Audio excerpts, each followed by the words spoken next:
Hello and welcome to our second condensed training module on developing organizational and intersectoral approaches to prevent and address gender-based violence against 2S LGBTQ plus youth. This is the second video that we've condensed from a broader training into a short and sweet version ready for you to take, share, and mobilize. The intended audience for this session is not exclusive to, but focused upon 2S LGBTQ community organizations and 2S LGBTQ service providers, folks working directly with queer and trans communities and queer and trans young people. To introduce myself, my name is Faye Johnstone. I use she and they pronouns, and I'm the executive director of Wisdom to Action. I've been with the team for about 4 years.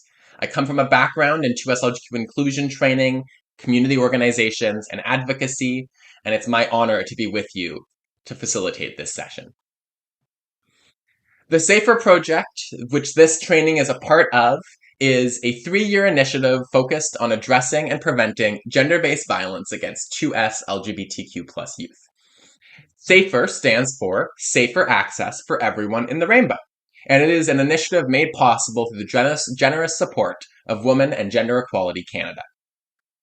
Every aspect of this project is guided by a partner advisory council and youth advisory council, who have informed every element, every activity, and whose perspectives, insights, experiences, and wisdom have made this project the success that it is. Members of the partner advisory council include Two Spirits in Motion Society, Access Open Minds, Kickstand, YWCA Halifax, Gris Montréal, the CCGSD, or Canadian Centre for Gender and Sexual Diversity, the Enchante Network, Elder Laureen Blue Waters, and Kind Space. This project, the SAFER project, includes trainings such as this delivered to both 2S LGBTQ organizations and youth-serving organizations. It also includes the provision of bystander intervention training, regional and national knowledge-sharing events to bring communities, service providers, and young folks together to share best practices, to troubleshoot problems, and help us build our collective capacity to address GBV against 2S LGBTQ plus youth. And it all culminates in a national public education campaign to raise awareness about GBV as it applies specifically to 2S LGBTQ plus young people. Now, before I get too far into it, I do want to pause to recognize that I myself am joining today from unceded, unsurrendered Algonquin Anishinaabe territory, colonially known as Ottawa. Many of us on this call or watching this video are likely settlers, and it is in that spirit that I encourage each and every one of us to explore our own relationship to the land that we reside upon, to look at our own relationships and community, and to explore how we can do better to serve and support and to work alongside Indigenous, Two-Spirit, and Indigiqueer organizations from coast to coast to coast. We also encourage folks to explore their relationship with the Indigenous nations whose land they themselves may reside upon.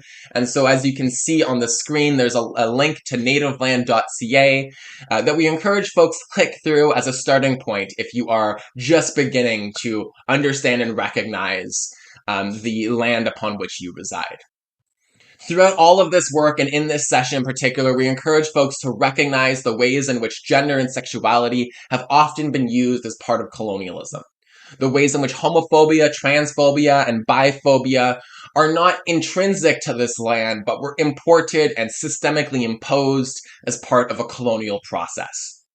For us as a team and as an organization, and we hope you as a participant and attendee, looking at the intersections of GBV through an anti-colonial lens only enables us to better support the young folks who walk through our doors, because we need to do justice to the Two-Spirit, Indigiqueer, and Indigenous 2S LGBTQI plus folks in our community who have long been neglected from these conversations. With that in mind, we encourage folks to check out the MMIWG2S LGBTQIA+ National Action Plan Final Report, which centers Two-Spirit and Indigiqueer communities in conversations and actions on GBV.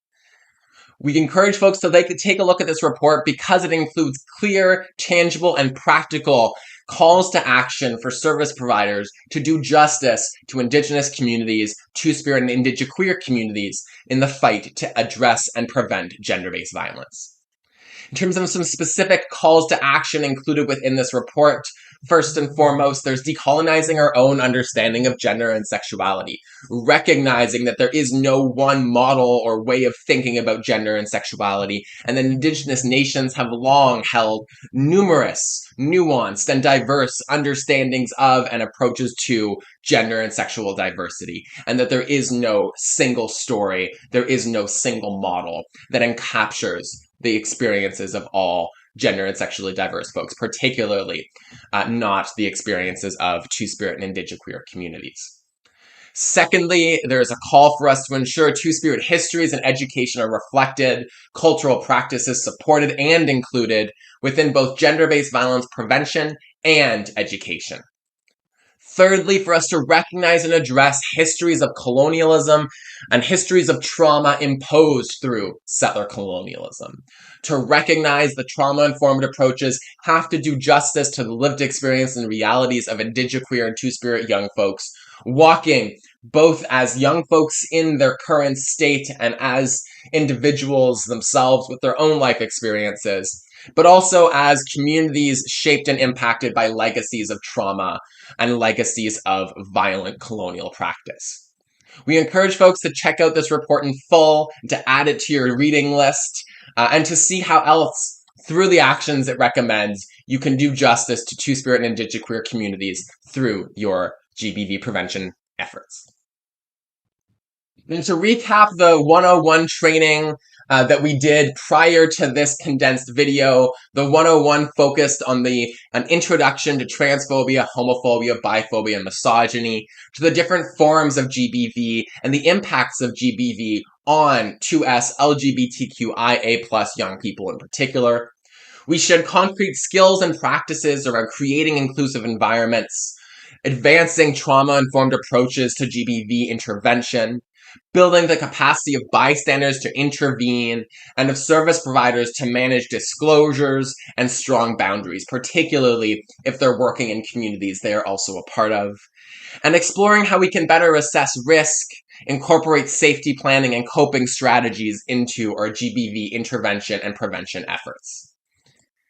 The objective of this training video, they are threefold. First, begin with learning about and reflecting on lateral violence, violence within our own communities, on transformative justice and organizational accountability. Second, to explore opportunities and barriers to relationship building and coalition building across and among queer and trans, Black, Indigenous, and people of color, 2S LGBTQ communities, youth, and VAW/GBV organizations. Our challenge here is to move beyond a siloed approach and to recognize that we are stronger in this effort and in this fight if we're in it together. Third, to identify ways that organizations and sectors can commit to accountability, relationship building, and coalition building, to keep this work going forward in a good way and ensure we're building structures that are conducive to trust and healthy relationships. Now, to set the stage, we're going to begin with a particular question. Why do queer and trans, Black, Indigenous, and folks of color and youth of color experience high or higher rates of gender-based violence? To understand the particular experience of QT/BIPOC young folks impacted by GBV, we have to start with a recognition of homophobia, transphobia, and misogyny as expressions of colonialism and white supremacy. These realities of homophobia, transphobia, and misogyny are not coincidences and were indeed systems and structures brought to this land through colonial violence. Prior to settlers coming to these lands and to these spaces, Indigenous nations had varied ways of thinking about and engaging with gender and sexuality, with gender roles and norms, and we didn't have the structural homophobia and transphobia and misogyny that we walk with in our world today. So understanding that homophobia, transphobia, misogyny, and other forms of oppression are expressions of colonialism and white supremacy gives us a starting point to work from that recognizes and reinforces the need for intersectional approaches that center the experiences of QT/BIPOC young folks every step of the way.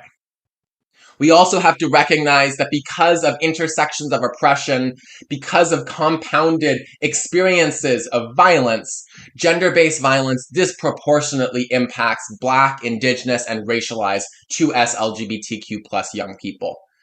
And unfortunately, often our own organizations and services struggle to do justice to folks at those intersections. We encourage in our work too often a siloed approach where young folks are safe to be one identity or another, but not both. Where we recognize the needs of these groups in silos, but not as they intersect. There is also a call to action for us in our work as queer and trans organizations to challenge whiteness as the norm of 2S LGBTQ plus identities. We often focus too much on white queer young people while QT BIPOC youth bear the brunt of systemic violence, including gender-based violence.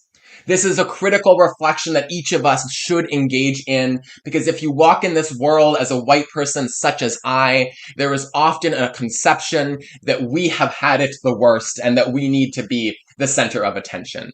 And while our experiences are valid, the negative things that we have faced are of deep concern, there is a risk and a worry that white narratives of queer and trans identity, that white folks' experiences of gender-based harassment and violence take the center stage to the direct detriment of QT BIPOC young folks and communities who have consistently not seen themselves reflected in our approach and who often are the last to benefit or be centered within our interventions. To understand some of the statistics and the areas in which GBV impacts QT BIPOC young folks, we have the statistics that demonstrate that QT BIPOC young folks are more likely to experience sexual harassment and street violence and family violence, but these are further compounded by broader structures, like systemic racism in our healthcare, education, nonprofits, and cultural institutions, like state violence, the worry and risk that police interventions will lead to QT BIPOC youth being further harmed and having their safety further jeopardized, and the use of criminal justice systems that are not traditionally supportive of or inclusive to or doing justice for QT BIPOC young people. There are histories and ongoing practices of colonial violence, from missing and murdered Indigenous women, girls, and Two-Spirit people to the 60s scoop and the millennial scoop. And so there are elements clearly where our structures as a society and our institutions in this society further contribute and exacerbate violence against Black, Indigenous, and folks of color, particularly when they are queer and trans young people. There is lateral violence, so racism and colonialism within our own communities, the ways in which we as organizations still struggle to and all too often fail to meaningfully serve and support QT BIPOC young folks walking their way through our services. There are worries of lateral violence between groups of young folks we engage, and we often do not do justice to QT BIPOC young folks by enabling and allowing and white, queer, and trans folks in our own communities to perpetuate that harm. Generally speaking, we have insufficient data about the experiences of QT BIPOC young people at the intersection of gender-based violence, but a 2020 TransPulse Canada study of racialized trans and non-binary respondents to TransPulse Canada found that in the past 5 years, 1 in 3 racialized trans and non-binary respondents had been sexually assaulted. 72% had experienced verbal harassment, and 49% had experienced sexual harassment. QT BIPOC folks also face specific barriers to accessing GBV programs and services. The urban and rural divide of support and services, particularly with regards to rural QT BIPOC young folks, having to navigate services that face particular or that have particular barriers for Black, Indigenous, and racialized young folks. There are barriers around language and language availability and access, so folks not able to access GBV services or queer and trans services in their first or preferred language, in languages other than English, and if you're lucky, French. There are also ID requirements, the stipulation that everyone is expected to have government-sanctioned identification documents, and the presumption that every single young person accessing our services needs to or wants to become a client of record, wants to have to provide their information or name, when that can be a risk if these folks are in complex circumstances, potentially in unsafe homes, or in communities where they worry that their access to a service may become common knowledge within their peer groups or their family groups. When it comes to lateral violence is displaced violence directed against one's peers rather than against true adversaries or systems. We, as communities, are often complicit in allowing violence within our own communities between different groups, and we reinforce hierarchies or reproduce hierarchies of racism, of transphobia, of ableism, and classism that result in inter-community harm and violence.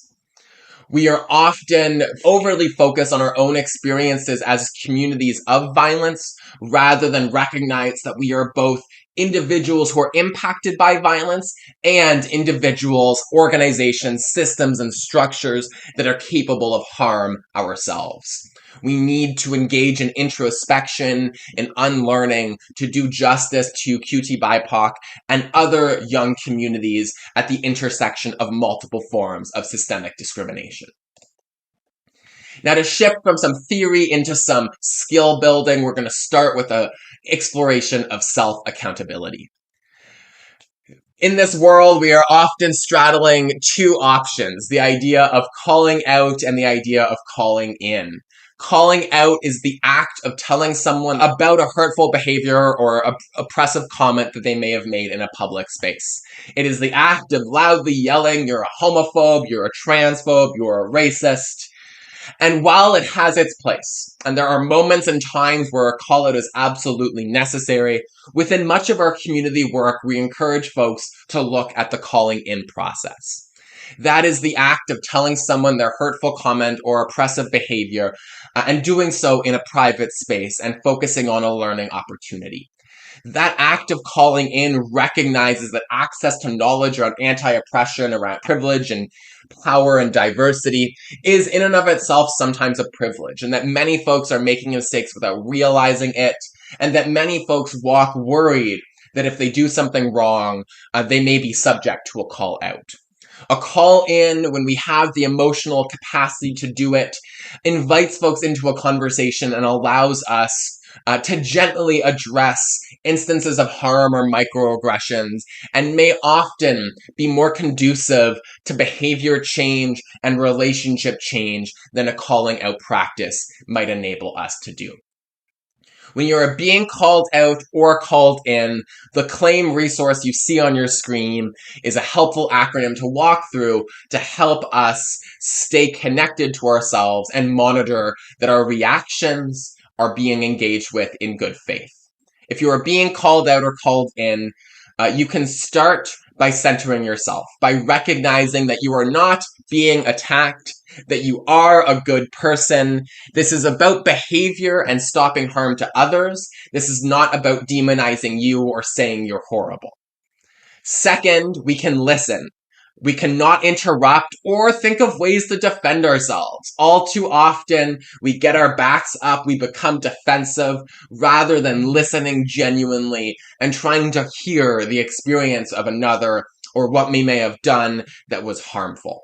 We can focus on learning about what was harmful and leaning into empathy and compassion in these moments. Third, we can acknowledge and apologize. Instead of explaining away what we did or why we did it, we can acknowledge what happened and apologize if needed or requested for the harm we may have caused. An apology means the world in many a context, but we should also not spend the next 30 minutes expecting another individual to make us feel better because of harm that we caused. An apology should not be an ask for comfort or an ask to be absolved of harm. An apology should be a genuine, open offering of apology for something that we did that we know we did wrong.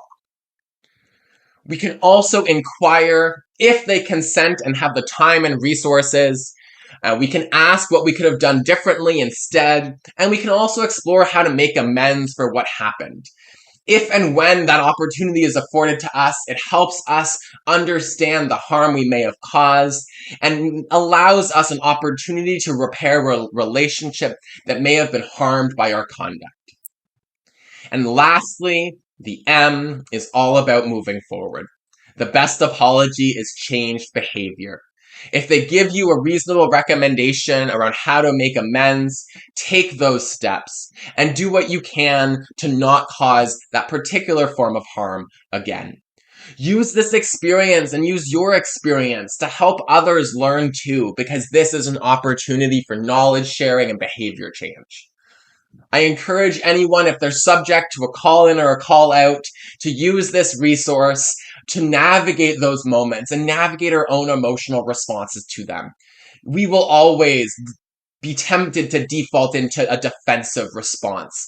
But if we check ourselves in that moment, if we listen to what folks are truly expressing and the needs that they're communicating to us, if we engage with those criticisms and gentle critiques in good ways and move forward with best of intentions while changing our behaviors, we will better serve and support the community members who are often subjected to harm in our services, who are most needed, or whom we need to most ensure feel safe and supported in our spaces. When we do cause harm, and again, harm and conflict are inevitable, they are a part of being human and being in complicated communities, we can prepare for when we do cause harm or contribute to harm. We can ask ourselves, how do we know when we've caused harm? How do we create spaces for feedback? How do we invite folks to share without obligating that they do so that we can learn from these experiences?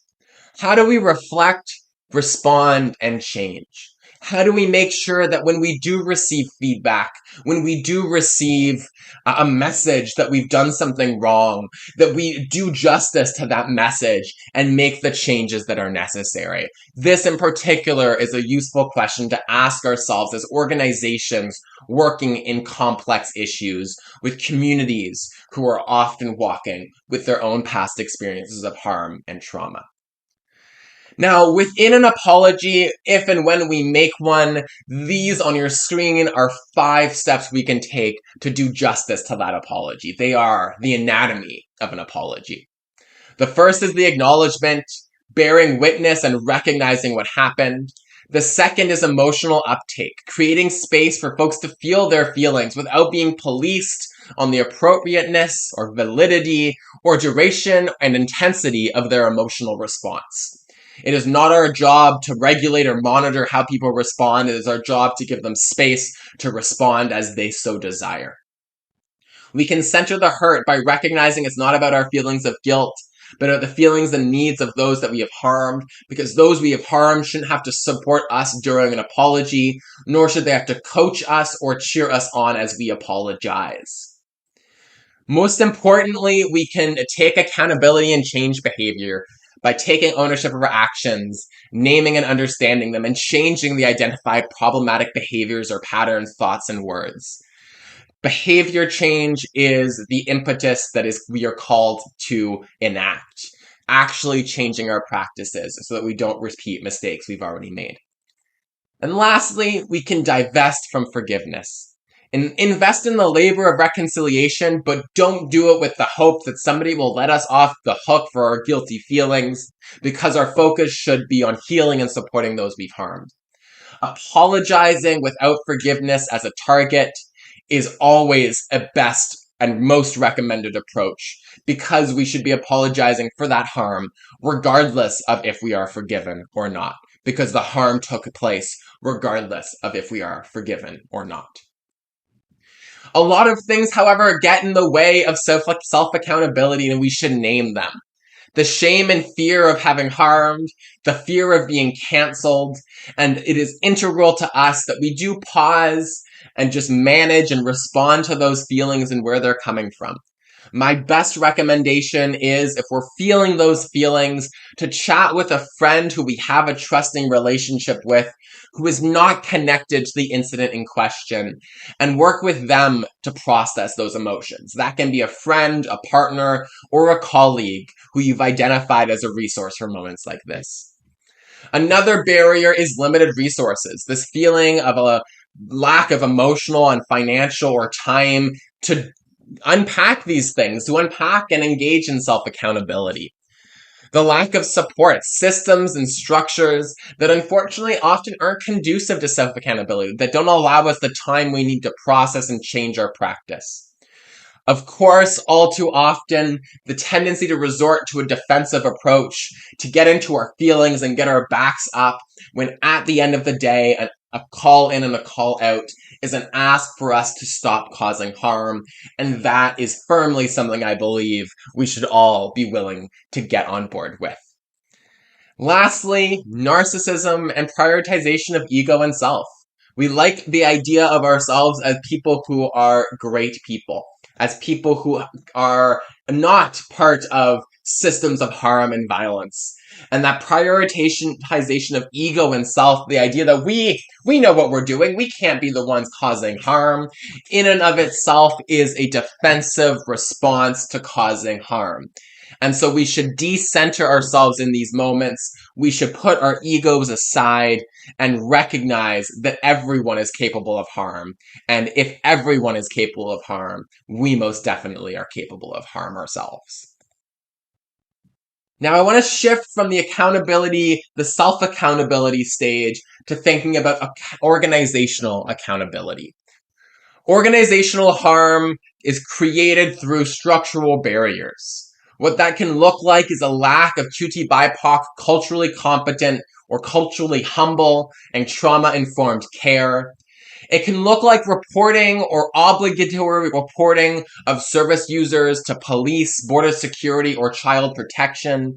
And it can be the minimization of QT BIPOC decision-making, power, and leadership. All too often, there are structural factors that maintain whiteness in our work environments. And so we can critically look at those barriers and critically decenter the ways in which we value white leadership over QT BIPOC leadership.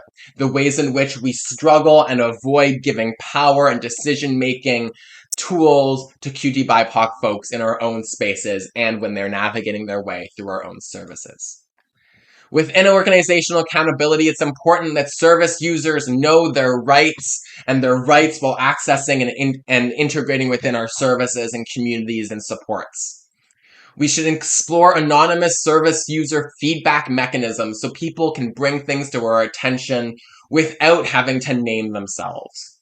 We should start and regularize conversations about decision-making and power structures, so that we're naming power and privilege in the room, so that we're naming who and how decisions are made, because that transparency and that honesty allows folks to make informed decisions when they come into our workspaces and services.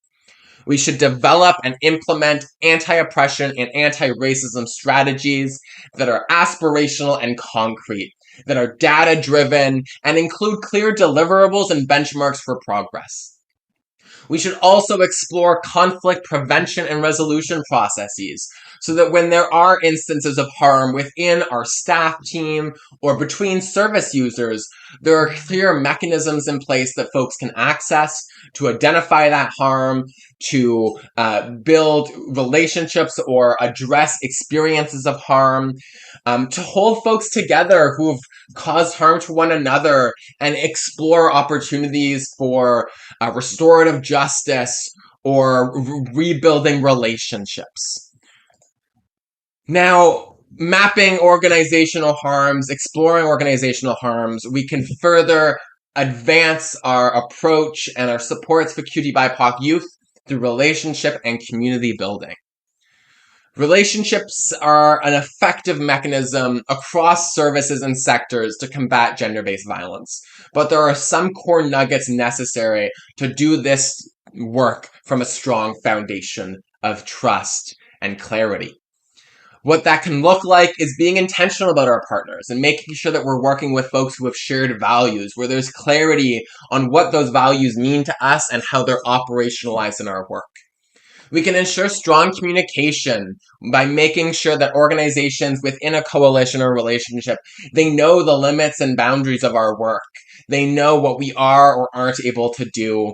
And we're being clear, consistent, and transparent with one another about our needs, about our experiences, our expertise, and our practices.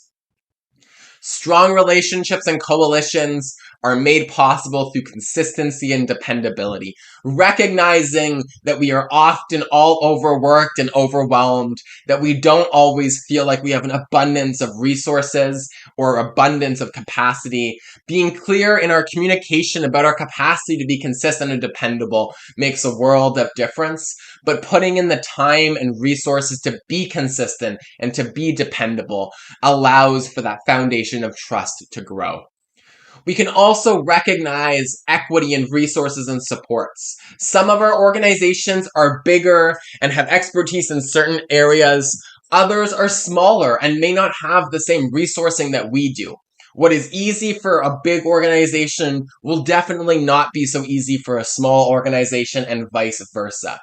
We should look at how we can embed equity in our resources and support processes and in our approach to partnership and relationship development with sister and sibling organizations. We can ensure that our approach to relationships and coalitions are built on mutually beneficial and reciprocal approaches. We can make sure that we as organizations are not going in with an extractive approach where we want to get what we need out of the relationship and expect others to work with us out of their own love or commitment to a cause. Especially when we're working with organizations that serve multiply marginalized communities or folks who walk at intersections of oppression, it is integral to us that we don't exploit organizations that are working with targeted communities because they are all too often overwhelmed with requests that are not engaged in a spirit of trust and mutual reciprocity. Building relationships to combat GBV can also look at building collaborative approaches, looking at integrating or better connecting our referral processes and systems. It can look like co-designing projects and grant applications so that it's not one organization holding the pen, but it's multiple organizations bringing their expertise together and sharing what they need to be able to deliver fully on project and grant deliverables. Through co-design and co-visioning and co-implementation, we build stronger relationships that allow us to bring our various expertise to the fore and collaborate for an overall stronger initiative. We can look at developing advisory committees so that partner organizations and people with lived experiences are engaged directly advising on projects. And we can embed processes within those committees so that young folks and community members are building knowledge and tools through their advisory committee experience. And so that they're involved not only in the big picture, but have opportunities to be involved in the delivery of activities, the delivery of evaluation procedures, the delivery of workshops, the development of a training guide, and ensuring meaningful engagement from project start all the way to the end. We can also explore opportunities for advocacy and leverage coalitions and relationships to advance advocacy efforts and advance a truly intersectional approach to this work. One example we always like to highlight is Wisdom to Action, the Canadian Centre for Gender and Sexual Diversity, and Action Canada for Sexual Health and Rights' joint statement on trans-inclusive feminism, where we worked with partners across the country to come to alignment on our own commitments to trans inclusion. And we called on ourselves and our partners to loudly and proudly proclaim that our feminism is trans inclusive because that transparency is conducive to effective relationships, because our community members don't always know if they'll be safe in other organizations' services. We call upon ourselves and our partners to accelerate our efforts to affirm, engage, employ, and uplift trans and gender diverse peoples in all aspects of our work. And we call upon all feminists to act in solidarity with trans communities and movements. because our feminism must center and support trans voices and liberation in recognition that trans liberation is intrinsic to our feminist agendas. As we come to a close, we encourage you to reflect on these three questions. First, how can your organization better respond to the intersectional realities of gender-based violence against queer and trans, Black, Indigenous, and youth of color? How can your organization build relationships or coalitions within and across sectors in your own community and region? In particular, how can we do more work to strengthen relationships with underrepresented and equity-deserving organizations that serve rural, Black, Indigenous, and racialized, trans feminine, or disabled queer and trans communities? Third, we've covered a lot on GBV and 2S LGBTQ plus youth in both the 101 and 102 trainings. As you leave this session, we encourage you to reflect on your biggest takeaways. What 5 lessons stood out from this session more than any? And what 3 things will you do following this session to advance your personal, professional, and your organization's capacity to address and prevent gender-based violence against 2S LGBTQIA+ young people? With that, I hope to leave you with the message that together we can create affirming, inclusive spaces for 2S LGBTQ+ youth. And thank you so much for bearing with us through this session, and we hope it was of value to you. Thank you again to Women and Gender Equality Canada for making this work possible, to our Partner Advisory Council and Youth Advisory Council for all of their wisdom in this process, and thank you to you for attending this session today.